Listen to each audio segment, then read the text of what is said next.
हम लोग सौभाग्यशाली हैं कि विवेकानंद जैसी हस्ती हमारे राष्ट्र में जन्मी, जिनके कारण परतंत्र भारत में भी इस राष्ट्र को एक नई पहचान मिली। 12 जनवरी 1863 में उनका जन्म हुआ और 4 जुलाई 1902 में उनकी मृत्यु हो गई। कुल 39 साल 6 महीने वो जिए, लेकिन उन्होंने ये बताया कि काम करने के लिए जीवन के लंबी उम्र की जरूरत नहीं होती। शंकराचार्य जी महाराज 32 वर्ष जिए, रामानुजन जी 32 वर्ष जिए, लेकिन इतने कम समय में उन्होंने वो काम किया है कि जब तक इस राष्ट्र में सूरज चमकेगा तब तक विवेकानंद जी का नाम भी चमकेगा। पैदा हुए जन्म से कायस्थ थे। 1881 में गुरु रामकृष्ण परमहंस महाराज से उनकी मुलाकात हो गई, उनके प्रभाव में आए और 25 साल की उम्र में उन्होंने संन्यास ग्रहण कर लिया। गुरुजी ने कहा, गुरुजी की जब सेवा से प्रसन्न हुए कि आप अगर अपनी व्यक्तित्व का विकास करना चाहते हैं तो मेरा निर्देश है कि आप दक्षिण में जाइए।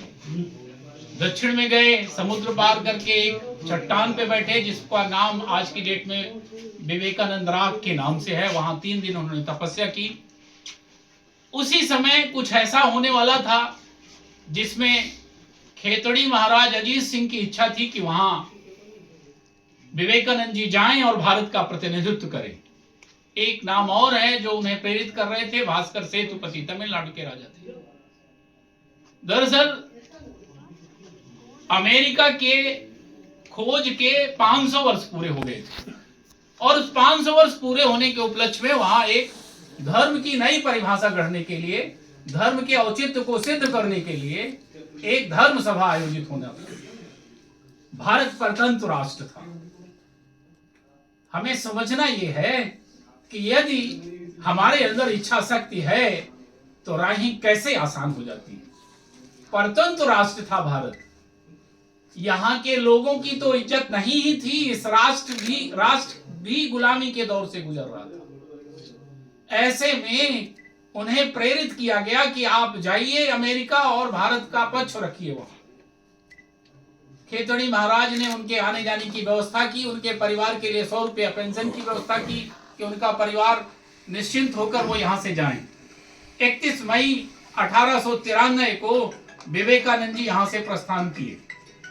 11 सितंबर 1893 को वहां सभा होनी थी। पहले पहुंच गए।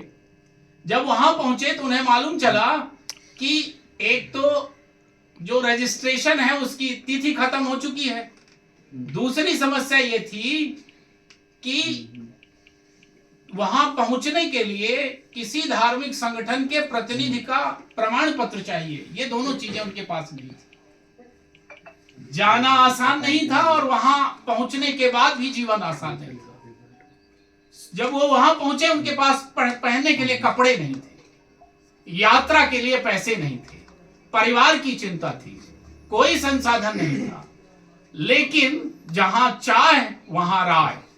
एक प्रसंग है, जब राम रावण का युद्ध हो रहा था तो विभीषण सामने खड़े थे। उन्होंने कहा, रावण रथी विरथ रघुवीरा, देख विभीषण भय अधीरा, नाथ नरत नहीं तन प्रताना, के विधि जितो वीर बलवाना। मतलब रावण रथ में है, आप बिना रथ के। उसके पास संसाधन है, आपके पास कुछ नहीं है। उसके पास दिव्य रथ है, आपके पैर में खड़ाऊ भी नहीं है। कैसे आप उससे युद्ध लड़ेंगे? तो राम ने जो जवाब दिया वही विवेकानंद का कृत्य था। बोले, युद्ध रथ से नहीं मनोरथ से जीते जाते हैं। तो मेरे पास वो जो है वो रावण के पास नहीं है। यही स्थिति विवेकानंद जी की थी। सारे संसाधन, सारी कमियां छोटी पड़ गई क्योंकि उनका लक्ष्य बड़ा था। वहां पहुंचे, जब वो देखा उन्होंने तो वो निराश हो गए। पैसा भी सीमित था, पैसा खत्म होने लगा। शिकागो शहर महंगा था तो वहां से वो बोस्टन चले गए, दूसरे शहर। वहां जब गए तो रास्ते में एक महिला मिल गई। उस महिला से परिचय हुआ, बातों से वो प्रभावित हुई, वो अपने घर ले गई।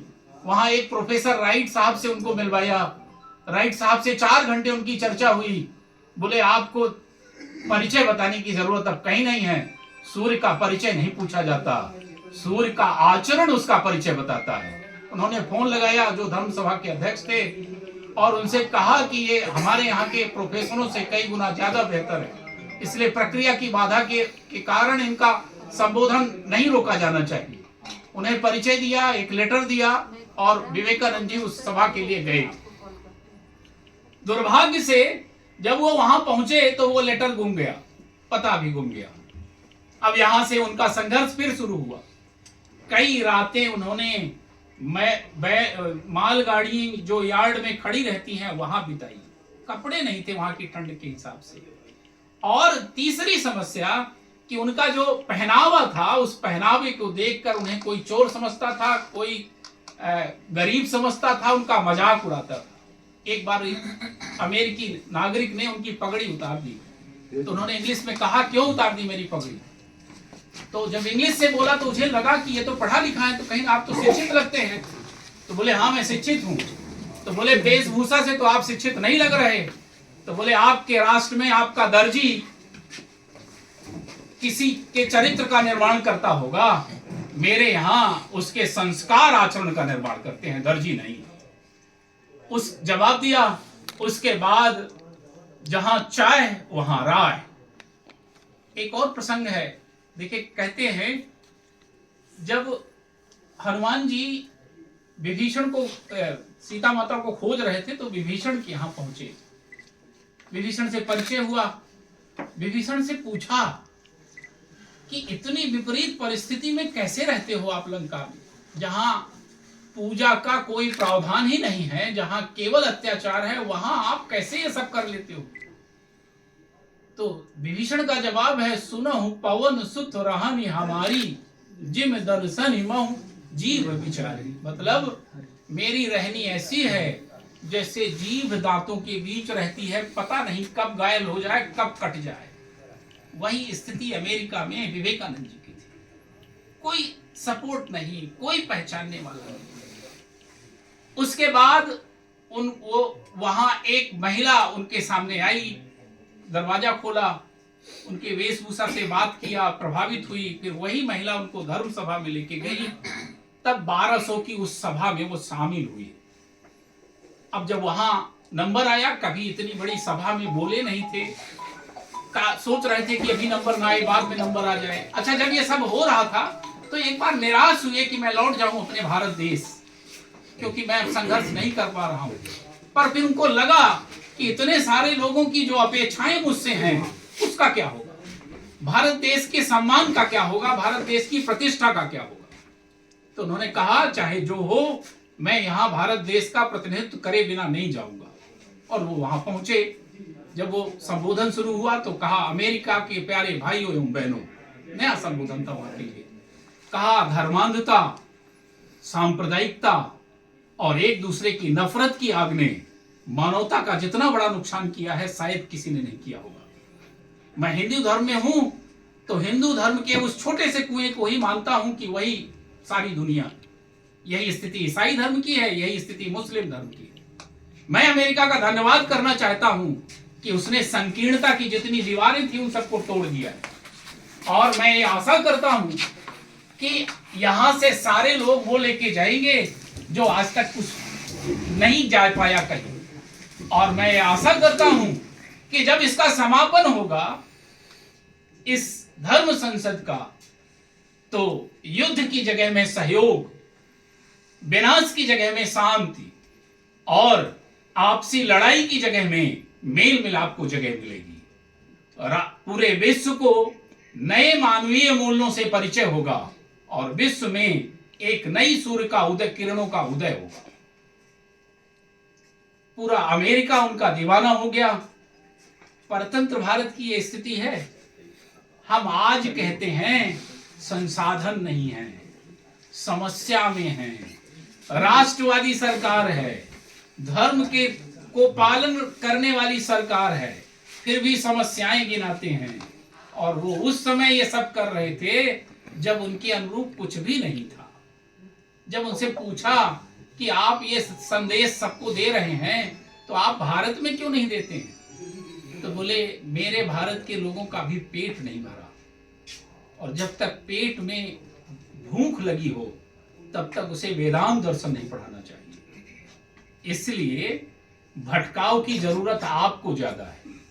उस समय अमेरिका को ज्यादा जरूरत थी, आज भारत को ज्यादा जरूरत है धर्म की। क्यों?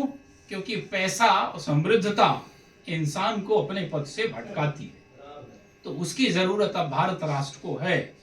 जो वेदांत दर्शन है वास्तव में वही सनातन धर्म की नींव है। और उस वेदांत दर्शन की व्याख्या किया हमारे आदि गुरु शंकराचार्य जी ने, वो भी 32 साल जी, और उसे व्यवहारिक संदर्भ में प्रस्तुत किया स्वामी विवेकानंद जी। वहां के बाद, वहां अमेरिका में रहने के बाद जब वो भारत आए, भारत आने के बाद 1897 में उन्होंने रामकृष्ण मिशन की स्थापना की। अपने गुरुजी के कृत्यों, उनके संदेशों को जन जन तक पहुंचाने के लिए, मानवता के उत्थान के लिए, मानवतावादी विचारों को पहुंचाने के लिए।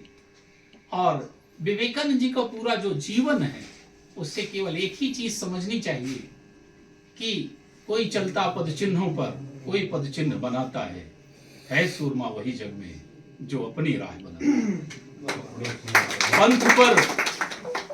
पंथ पर चलना हो तो मुस्कुराकर चल मुसाफिर, पंथ पर चलना हो तो मुस्कुराकर चल मुसाफिर।